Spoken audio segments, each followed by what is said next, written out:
What's going on, Packers fans? Welcome into the Packers Report. I hope you are still basking in the glory of that 20-7 victory over the Seattle Seahawks, because I am.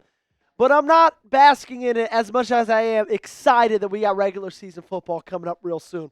Before we go forward to the regular season, though, we got to look back at yesterday's game against the Seahawks. I got 5 winners, 3 losers for you, for our final winners and losers from the preseason. Thank God we're going on to the regular season. Speaking of that, we've got a lot coming this week, okay? Subscribe to the channel today for daily videos. Roster cutdown day is coming, okay? Cuts are going to be happening very soon, and we'll have them covered right here on the Packers Report. So if you want to stay up to date with your favorite team, this is the best place to do it. So hit that subscribe button right now. My week 3 winner, number 1, it's Matthew Golden, okay? And I know Matthew Golden was only in there for a couple of drives, only caught 1 ball. Well, let's be real. It was the best catch of the day, the best play of the day as well. 1 catch, 39 yards. The body control was great. His concentration was great. He knew the ball was slightly underthrown, so he made the adjustment. He went to the ball and did not let the ball just come to him. I think that's a mistake that a lot of receivers, a lot of young receivers tend to make in this league. And this guy's already 21 years old, and he's already not doing that, okay? I can't say enough good things about this kid. I cannot wait to see him play football for the Green Bay Packers in a real regular season setting, okay? I've been waiting for it since April, and it feels like with these little teases that we've gotten during the preseason, I'm even more excited than I was back then, okay? Give me all the Matthew Golden that you can. Number 2, Kingsley Enagbare. There's a lot of defensive people that are going to be on this list.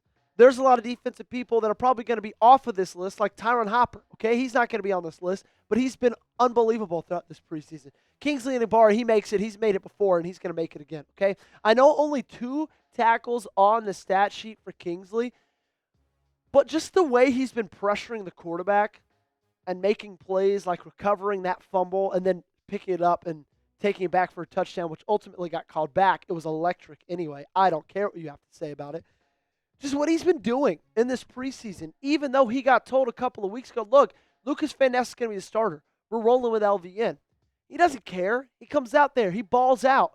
And honestly, the better for him, the better for us. The more depth you have at that position, the better players you can get at rushing and pressuring the quarterback, the better off your team is going to be. We all know, like I've said a million times, this game is won up front. It's won in the trenches. And I didn't love this group last year, this front four last year. What I've seen so far in the preseason, what I saw yesterday, partly because of Kingsley Enagbare, got me really excited about this pass rush in 2025. Kamal Hadden had a really good game. He made 1 bad play. I believe it was on a read option. He bit Jalen Milroe, ran around him, first down Seahawks. Other than that, he was really, really good.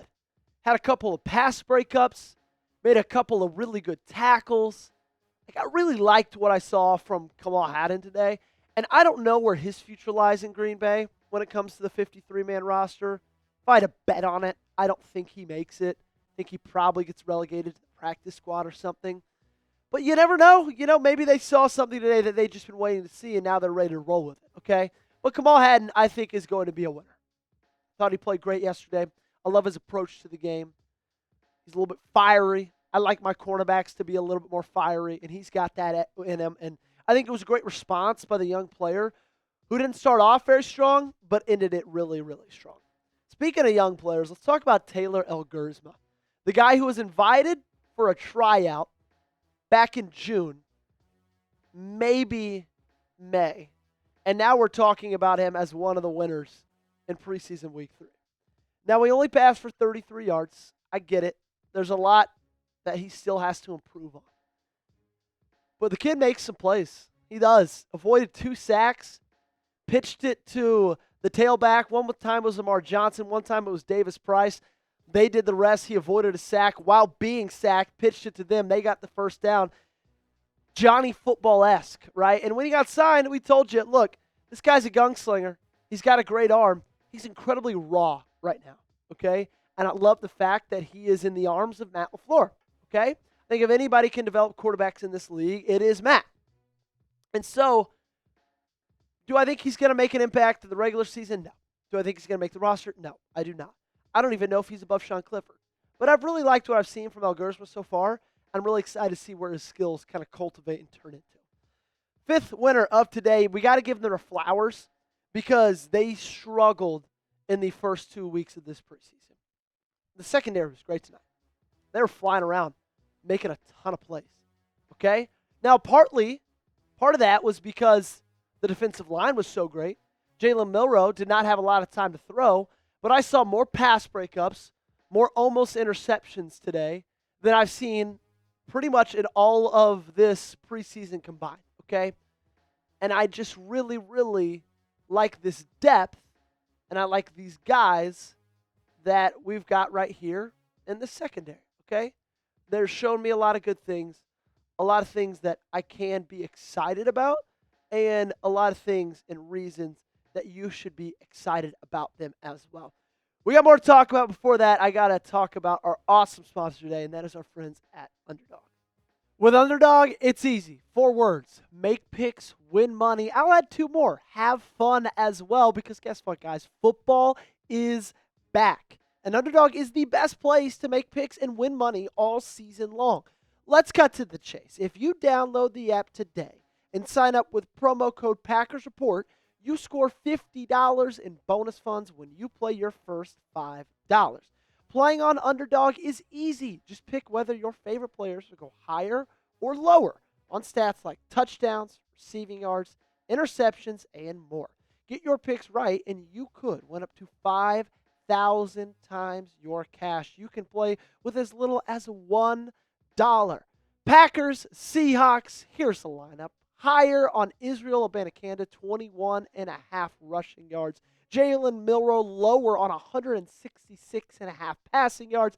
Damian Martinez higher, 27.5 rushing yards, We all love the Packers. We all love football. We all love having fun. Underdog combines all 3 of those. So download the app today and sign up with promo code PackersReport to score $50 in bonus funds when you play your first $5. That's promo code PackersReport. Millions of fans have already won billions making picks on Underdog. Will you be next? Underdog. Make picks, win money. Must be 18 or older, 19 or older in Alabama and Nebraska, 19 or older in Colorado for some games, 21 or older in Arizona, Massachusetts, and Virginia, and present in the state where Underdog Fantasy operates. Terms apply. See assets.underdogfantasy.com/web/play and get terms _DFS_.html for details. Offer not valid in Maryland, Michigan, Ohio, and Pennsylvania. Concerned with your play? Call 1-800-GAMBLER or visit www.ncpgambling.org. In New York, call the 24/7 Hope line at 1-877-8-HOPE-NY or text HOPE-NY to 467-369. My first loser on this list is Isaiah Simmons. He's had a volatile preseason. He's made my losers list twice. I think last week he made my winners list as well. And if you think about the stats and you look at the stats, they're going to fool you. That's kind of what it is with this guy, right? The stats fool you. The size fools you. The athletic profile fools you. He's just a fine football player. He's nothing special. His skill set sets him up to have a ceiling a lot higher than it actually is. I was really excited about him when they signed him. Now, I wanted to keep everybody cautious. You can even scroll back all the way to when they signed him in free agency. You can see on my Twitter, I posted a meme about them signing him. I did the Moneyball meme where it was like, this guy is athletic, one of the most athletic players in football. His only default is he sucks at linebacker, okay? And so that's like kind of just the way it is. He had a chance to make this roster going into camp, and I don't think he's going to. Now, that's nothing that's 100% certain, right? There is still a lot of time to go. I mean, not really, but a little bit. But still, they gave him a shot. They were excited. I was excited. And unfortunately, everything that we showed him, he needed a really good week 3, and he didn't really get that. Number 2, my second loser, Brian Gutekunst and Matt LaFleur. Those are my other losers. They've got some really hard decisions to make coming up, okay? I do not envy their position at all with where they sit with roster cutdown day happening on Tuesday.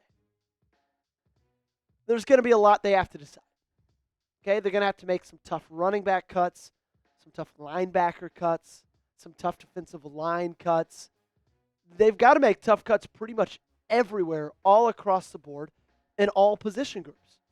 Really everywhere, probably, except what? Quarterback? That's probably it. Maybe safety's not going to be that hard, but they don't have an easy job. I don't envy them whatsoever what they're going to have to do over the next 72 or 48 hours. My third loser and final loser is Israel Abanikanda. I was really excited about Izzy when they when they signed him, because I thought, you know what, I like his skill set. If he shows us something special, this guy has a chance to make the roster just with all the running back injuries. And unfortunately, everything he showed today is like, okay, it's probably not going to be him. If it's one of the two guys, it's Samar Johnson over Izzy. Excuse me. And there's some spots to be made in this running back room, like I said, with the running back injuries. So there was a chance for Izzy to make this final roster. And just unfortunately, he didn't swoop in there, and he didn't make that hard decision very hard for them. In fact, it's probably going to be very easy for them where they go with Israel Abanikanda. Name a loser for me. Be honest in the comment section down below. Packers, Seahawks. I've given you 3 losers, technically 4 with Gutey and Matt LaFleur. All you got to do is give me one and let me know your thoughts in the comment section down below. I appreciate all of you guys for hanging out with us today, for hanging out with us all weekend. Make sure you're hanging out with us for the entirety of this week, because like I said in the beginning, okay, it's going to be a busy week. We got lots of cuts happening. They're going to be happening very, very soon, so make sure you stick by the channel. Subscribe, turn on those notifications, follow me on Twitter. Everything you need to know, you got right there. And if you subscribe, turn on notifications, that's great, because then we will see you next time.